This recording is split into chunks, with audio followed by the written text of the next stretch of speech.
엄살. 그곳에서 어떤 일을 하는지는 모르겠다. 길을 나서고 몸에 찬바람이 돌면서 서서히 가동되기 시작하는 공장이 있다는 것밖에는. 오래 닫아둔 공간을 환기하듯 바람이 송송난 창구의 틈을 부지런히 드나들더니 시든 마음에 불을 지핀다. 몸에 남은 최량의 온기를 에너지 삼아 발길이 닿는 곳으로 걷는다. 내 몸이 이끄는 영토가 이렇게 무한했었구나. 사방팔방 나를 소유하기 위한 공간과 수단들이 나에게 닿기도 전 무수히 버려졌을 것이다. 거닐지 못한 영토는 스스로 수인이 된 마음이 만든 유배지. 그 벌로 나는 세상을 너무 모른다.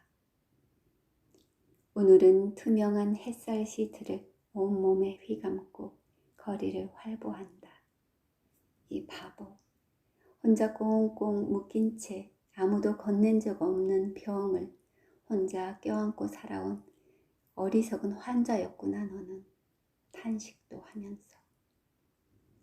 큰 골목에서 작은 골목으로 다시 큰 길에서 호젓한 외딴 길로 이어지고 이어지는 길과 길 위의 인연들. 정답을 알려주는 세상의 교과서에서 언제나 답을 찾지 못했고 목적과 명분이 분명한 삶들 앞에서 주눅들었다. 움츠려 눈에 띄지 않게 자세를 낮춰. 누가 강요하는 게 아닌데 그 굴종의 포즈에 오래 젖어 살았다. 하나만 봐도 잘못 산 것이다. 그와 정반대로 호명되고 싶은 절박한 마음이 컸으니 그 간극이 오죽했을까? 자기를 불신한 자의 마음에 고루 퍼진 독이 불안 아닐까? 다행히 세상의 바퀴대로 잘 굴러가지 않아 이 불안도 녹이 슬었다. 어디로 풀어내지 못해 소갈이 했던 병증을 진단해 주듯 그동안 깨닫지 못한 삶의 주석들이 가면을 쓴 이방인처럼 배회하고 있다. 이름을 알 듯 말 듯 어디선가 본 듯 만 듯. 아직은 그들의 언어를 모른다. 우선은 이목구비 내 몸 언어의 성능을 최대한 높여야지. 그리고 기다리리라. 그들과의 간격을 좁히고 가능한 오늘처럼 조우하는 기회를 자주 만들어서 그날 쌓아둔 마음의 채증과 어설픈 무늬들 속 시원히 풀어내야지. 잘 살아야지. 내 몸의 지도를 마음이 잘 짚어가며 마음이 꿈꾸는 그림처럼 콧노래 부르며 삶의 이정표에 생기만 감도는 발자취 꾹꾹 남겨야지. 괜찮아. 상투적이라 별 효과는 없겠지만 오늘 나에게 필요한 약이다. 시장, 낯선 여행. 집 가까이 2개의 큰 시장이 작은 도로 하나를 두고 이어져 있다. 점포로 치면 100여 개가 넘는다. 나는 느릿느릿 곤돌라를 타고 이 시장에서 저 시장으로 흘러다니며 강가에 있는 좌판들을 구경한다. 구석구석 잘 정돈된 지금의 터전으로 거듭나기까지 수수 차례도 넘는 시에 간섭이 있었다고 한다. 거의 매일을 일 삼아 흘러다닌 지난 여름에 들은 내용이다.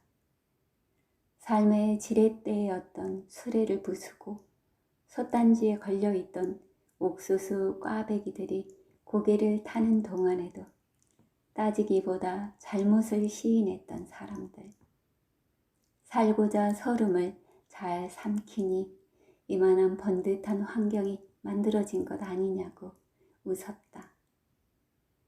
아픔의 한 귀퉁이 함께 바라본 걸로는 턱도 없지. 여전히 나는 곤돌라 없이는 어색하다. 중심의 지류를 잘 벗어나지 않는 기술은 손재간이라기보다는 심리적 성향. 살 것이 없이 묻 가까이 대기가 쉽지 않다. 어쩌다 들른 여행객들은 처처를 기웃거리고 마음 편히 구경한다. 구경꾼이 있어야 마침내 새로운 전류가 흐르기도 하는 법. 나도 정확히 목표한 곳으로 돌진할 때가 있다. 그러면 격렬한 파동이 일면서 시들던 당신은 파릇파릇 일어서지. 새벽부터 늦은 밤까지의 묵직한 진심을 이름만 반반한 카드 한 장으로 사기가 난처한데 덤까지 주며 무마해주는 당신들. 그 여운에 흐르고 밀려 시장의 끝에 닿는다. 큰 물살을 출렁이며 한때의 사람들이 시장 안으로 흘러간다.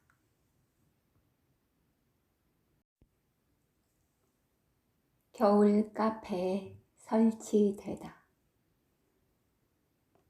실내 온기를 떨치고 창이 열린 베란다에 나온다. 몇 날 며칠 눈보라 속이라도 뚫고 다닐 태세로 꽁꽁 싸맨 채 아이가 아쿠아리움에 물고기 바라보듯 하고는 제 방으로 들어간다.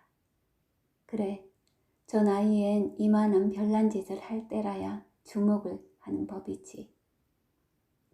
적당한 거리를 둔 채 허드렛 일을 할 때나 드나들던 곳이 언제부턴가 마음 편하다. 제대로 활용 못하고 가치를 모르는 것이 베란다뿐일까? 나는 안방도 고작 잠자는 곳으로 겨우 한 켠밖에 이용을 못한다. 남편이 안방은 자기 방해 진즉부터 소유권을 인정해 줬는데도 겨울 옷가지들과 널려진 책들, 그림들이 주인이 된 지 오래. 그런데도 내 그림은 분명 잘못 태어났다.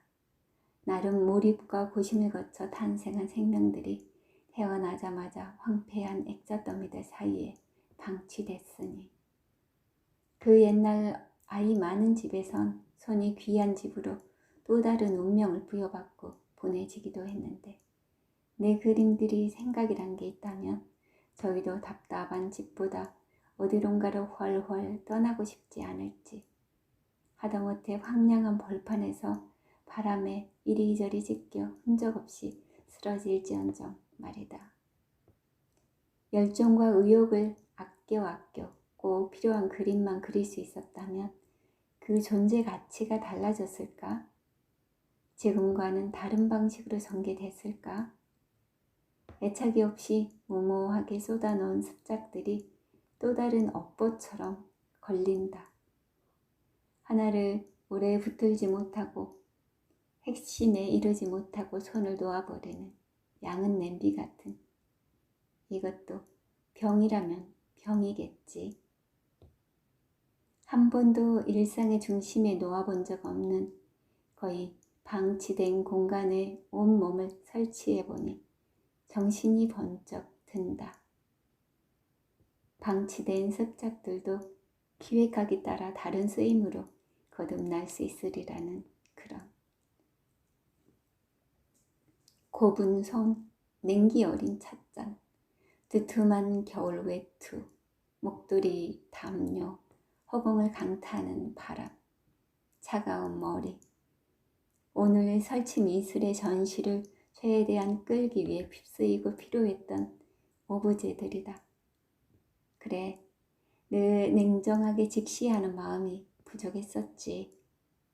시장 가면 몸에 결핍된 영양소들이 자꾸 눈에 걸린다던가, 어쩌면 나는 거리를 두고 바라보기 또는 나를 객관화시키고 점검하기 위해 이 요란을 떨었을지도.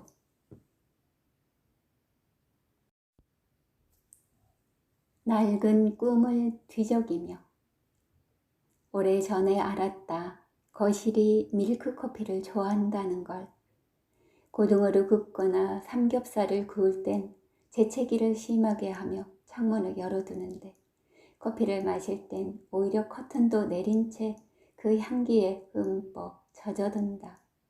덩치는 큰 게 양은 적다. 아니 농도를 높이고 진한 밀도의 향을 최대한 즐긴다. 원하는 향에 취해 있는 동안 미뤄둔 일을 하는 거실. 마법처럼 순식간에 작가가 되기도 하고 화가가 되기도 한다.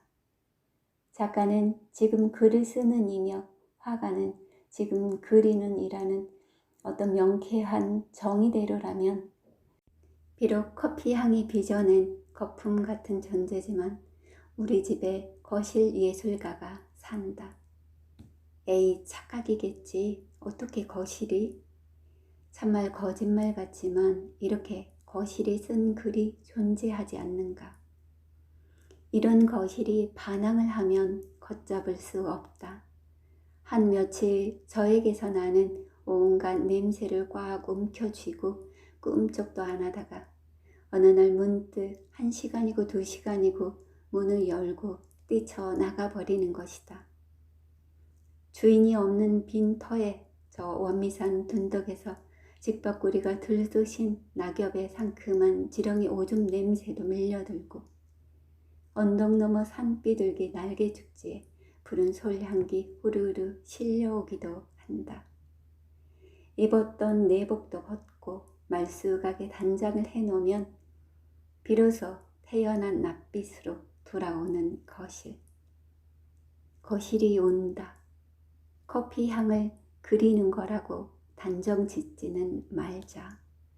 바람을 차고 나가더니 바람이 들어 다시 바람 속에 서 있고 싶은 것이다. 비로소 삶의 망치로 얻어맞은 듯 제 인생도 참과 거짓으로 비교가 됐을까?